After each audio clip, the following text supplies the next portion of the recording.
একামাখায় BJP একজন কর্মী মানে বিজেপি আকান তাও আর মথাও জুরি খাতা তিনি রঞ্জন সিনহা মহাশয় তিনি ক্যান্ডিডেট আগিবো দं বিজেপি ni গেবো যখন থাকা গেছমু থাংকাতা tamni bogoi tini BJP ni banama yakarkha মানে হামজাগলিয়া মুই থাংকাতা hingkai 2018 o IPF debi japang phang pore o elaka busutui unoyon ongkha BJP যে তাম হে বুঝিনে 2018 o BJP IPF ri habang phang pore o para busu develop ongkha develop সিংয়া যে BJP হাবুই যাবো যতন নগ family ও কত খরচা দं এই যে গার্জেন পারসন ও গার্জেন লোক চিনি চলাই রং যেমন 16 বছর 18 বছর চলাই রং তাও বিজেপি র ফাই পারা ও রাং বাগো বা ফাং চানানি নুনানি রিজাগো সুয়াগ রিজাগো বা বিভিন্ন তা খালাই চলা বছর চলাই রং খালাই অবৈ কিন্তু যত জায়গা নয় তো এই যে যত চন্ডিগড় সিমিয়া সারা ত্রিপুরা রাজ্য বড় রাং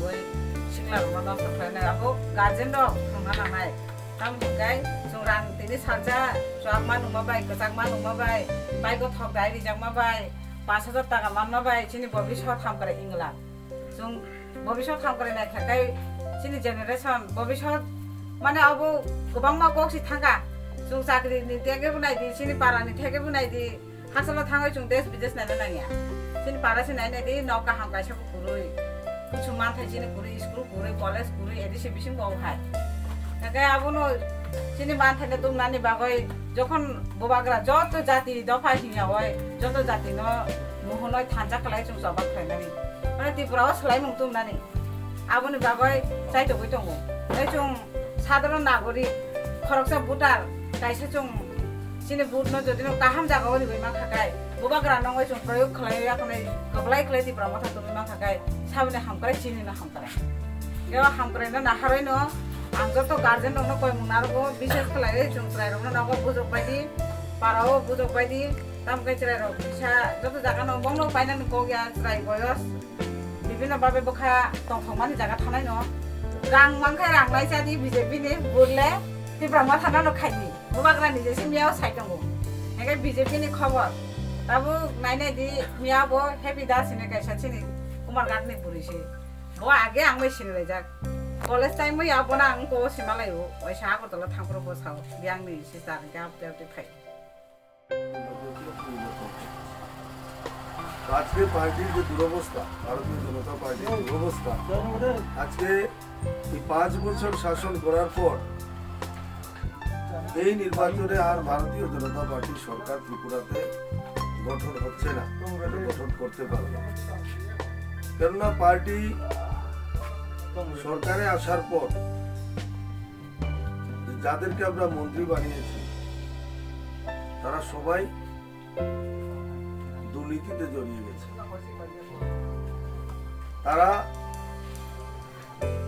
কেন্দ্র সরকারের কাজগুলো দেখিয়ে তারা এখানে রাজনীতি করছে নিজেরা তারা এখন পর্যন্ত কিছুই করে না যে কাজগুলো আমরা দেখছি ঘর বলুন গ্যাস বলুন কারেন্ট বলুন জল বলুন কিষাণ সম্মান নিধি মানে যা কিছু সব এগুলো কেন্দ্র সরকারের কাজ এখানে রাজ্য সরকারের কোনো কিছুই নেই তো রাজ্য সরকারকে প্রতি বছর প্রায় 26,000 কোটি টাকার একটা বাজেট দেওয়া হয় যেটা আমার ত্রিপুরা রাজ্যের উন্নয়নে খরচ করার জন্য সেই টাকাটা তারা লুটপাট করে খেয়ে আমার এখানে একটা এডিসি আছে টিটিএডিসি যেটা 6th শিডিউল এডিসি বলা হয় এটা মানে 6th শিডিউল মানে কেন্দ্র এডিসি কে ডাইরেক্ট টাকা দেয় মধ্যে কেউ থাকবে কিন্তু ত্রিপুরার ক্ষেত্রে আমরা দেখেছি কেন্দ্র এডিসি কে ডাইরেক্ট টাকা দেয় মধ্যে রাজ্য সরকার টাকা তো এডিসি তে খরচ করার জন্য যে টাকাটা আসে তার অর্ধেক থেকে বেশি টাকা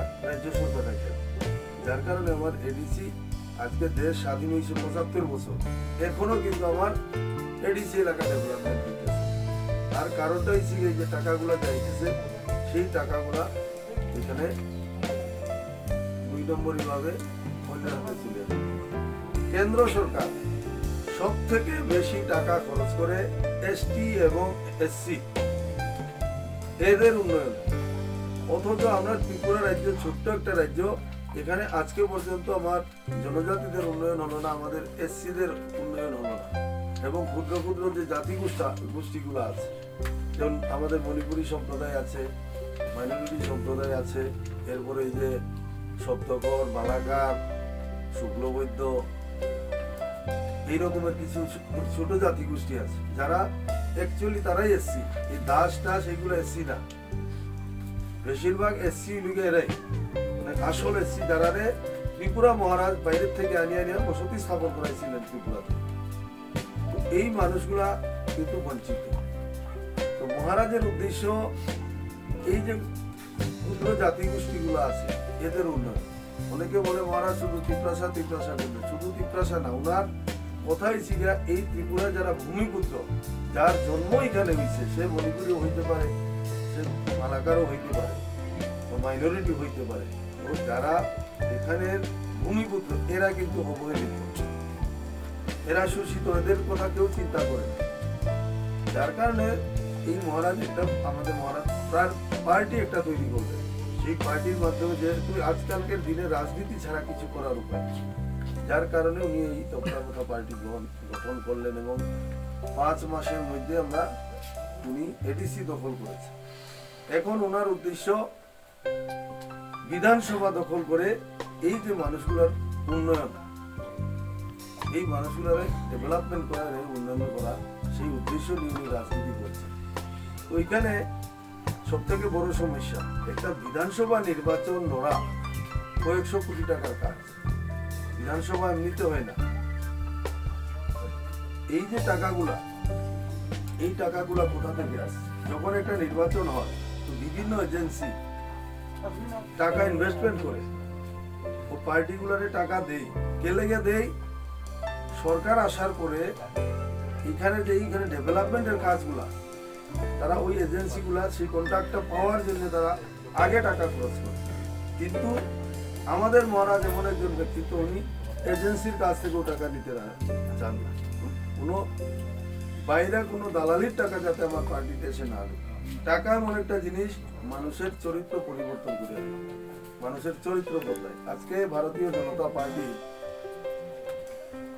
যারা প্রার্থী হয়েছে, 55 জন প্রার্থী হয়েছেন, 55 জনের মধ্যে 21 জন কোটিপতি, যারা আর কিচ্ছু আসছিল না, এখন এই 5 বছরের মধ্যে তারা কোটিপতি হয়ে গেছে।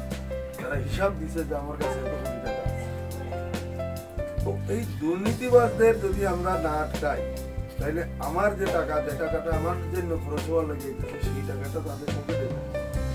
ওইগুলারে বন্ধ করার লেগে আমাদের এই পার্টি গঠন করা হয়েছে এবং এই পার্টির মাধ্যমে আমার পার্টি চাইতেছে সরকারে আসলে সেই কাজগুলো সরকারে 31টা আসন যদি পাই, তাহলে আমরা এককভাবে সরকার গঠন করতে পারি।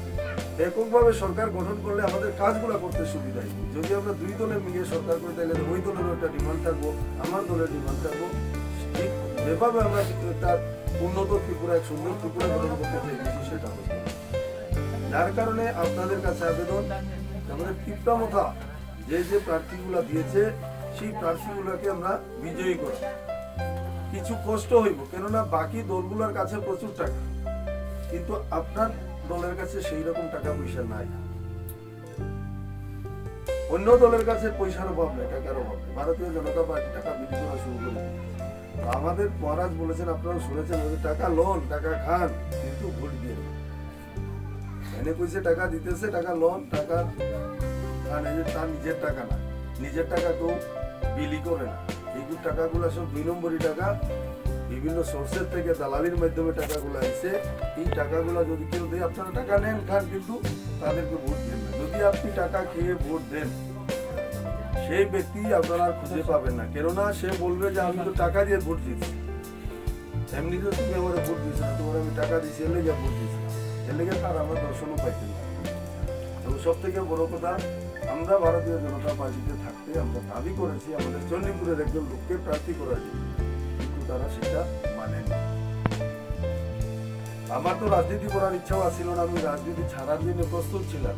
তো হঠাৎ করে মহারাজের ফোন আসার কারণে আমরা বাধ্যই আমি ত্রিপুরামথাতে এসেছি এবং ত্রিপুরামথাতে আসার পর ওনার সঙ্গে আলোচনা করার পর আমি বিষয়টা যখন বুঝলাম যে পার্টির উদ্দেশ্য খারাপ নয়, পার্টির উদ্দেশ্য খুব ভালো।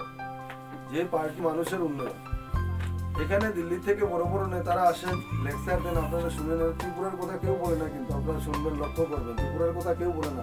আমরা ওইখানে এই করেছি, এইখানে এই করেছি, এইগুলো লেকচার দিয়ে চলিয়ে যায়। কিন্তু আমার ত্রিপুরার যে আজকে আমার যে জনজাতি গোষ্ঠী, ত্রিপুরার 32% লোক আমাদের জনজাতিরা বসবাস করে, এদের উন্নয়নের কথা কেউ চিন্তা করে। এডিসি গঠন করার পরেও যে আমরা যতটুকু ভাবছিলাম যে আমাদের এডিসি গঠন করলে আমাদের উন্নয়ন হবে, সেইটা উন্নয়নটা হচ্ছে না।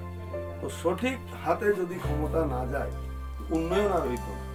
আমরা যেভাবে আছিলাম সেইভাবেই থাকবো। যার কারণে এই দায়িত্বটা একজন সঠিক ব্যক্তির হাতে যখন যাবে, তখন অটোমেটিক আমাদের সবার উন্নয়ন। তাই আমি আপনাদের কাছে আবেদন রাখবো যে আমাকে প্রার্থী করা হয়েছে, আপনাদের আশীর্বাদ এবং আপনাদের সহযোগিতা ছাড়া আমি তো জয়ী হতে পারবো না। তো শুধু আমি নয়, আপনার আত্মীয় স্বজন, বাইরে বন্ধু বান্ধব অনেক আছে, যেখানেই আমাদের তিপ্রামতার প্রার্থী হয়েছেন, সেই জায়গাগুলোতে আপনারা জানাবেন যে তিপ্রামতা যদি বিজয়ী হয়, তাহলেই ত্রিপুরার সঠিক উন্নয়ন হবে। আমাদের চিহ্ন আনারস চিহ্ন সবাইকে আপনারা জানাবেন, আমরাও জানাবো, তারা ভোট দিয়ে জয়যুক্ত করবে। অনেকে বলে মহারাজ নাকি বাঙালি বিরোধী। উনি বাঙালি বিরোধী নন। উনি যদি বিরোধী হতেন, এই যে 42 জন প্রার্থীর মধ্যে 20টা তো এসটি রিজার্ভ, বাকি 22 জনের মধ্যে 13 জন বাঙালি, 2 জন মুসলমান, 2 জন মণিপুরি, 5 জন এসটি। উনি যদি বাঙালি বিরোধী হতেন, তাহলে কি বাঙালি প্রার্থী দিতেন? উনি 13 জন বাঙালি প্রার্থী করেছেন। যারা ভালো মানুষ, যারা বুঝছে, তারা কিন্তু বাঙালি হইলেও ওরা মহারাজের পিছনে পড়ছে। ভালো ভালো মানুষ ওনার পিছনে আছে এখন বাঙালির মধ্যে, যারা বিষয়টা বুঝছে। বিষয়টা না বুঝে রাজনৈতিক দলগুলা অপপ্রচার করে, রাজনীতির নিয়ম অন্য দল সম্পর্কে অপপ্রচার করে। ঠিক সেইভাবে প্রদ্যুৎ কিশোর দেববর্মনের বিরুদ্ধেও তারা অপপ্রচার করছে। সেই অপপ্রচারে যাতে আমরা কান না দিই। এবং আমার এখানের প্রার্থী, বিশেষ করে আপনারা এই কথাটা মনে রাখবেন, আমার এখানে যিনি যাকে প্রার্থী করা হয়েছে, উনি কি বলেছেন? উনি বলেছেন ট্রাইবাল ভোট লাগবে না, মণিপুরি ভোট লাগবে না, মুসলমান ভোট লাগবে না। এরপরেও কি যে আমরা ভারতীয় জনতা পার্টির প্রার্থীকে ভোট দেব? এবং সব থেকে বড় করে উনি একজন জালসাজ, উনি 2 নম্বরই লোক। ওনার সার্টিফিকেট জাল, সেটা ধরা পড়েছে এবং নির্বাচনের পরে ওনার বিরুদ্ধে কেস হবে, উনি জেলে যাবেন। ইলেকশন কমিশনে মিথ্যা তথ্য দিলে সেই ব্যক্তির সাজা 7 বছর হইতে 11 বছরের জেল আছে। তো নির্বাচনের পরে, নির্বাচন প্রক্রিয়ার শেষে আমরা, আমাদের কাছে সমস্ত তথ্য প্রুফ আছে। উনি 2বার নমিনেশন দিয়েছেন, উনি 12 পাস করে, আসলে উনি 5 পাস। কিন্তু যেহেতু উনি নমিনেশন এফিডেভিট, এটার বিরুদ্ধে কেন শুধু উনি মিথ্যা বলেননি, উনার এফিডেভিটে যে নোটারি বা ম্যাজিস্ট্রেট যে সাইন করেছে, উনাকে উনি বোকা বানিয়েছে।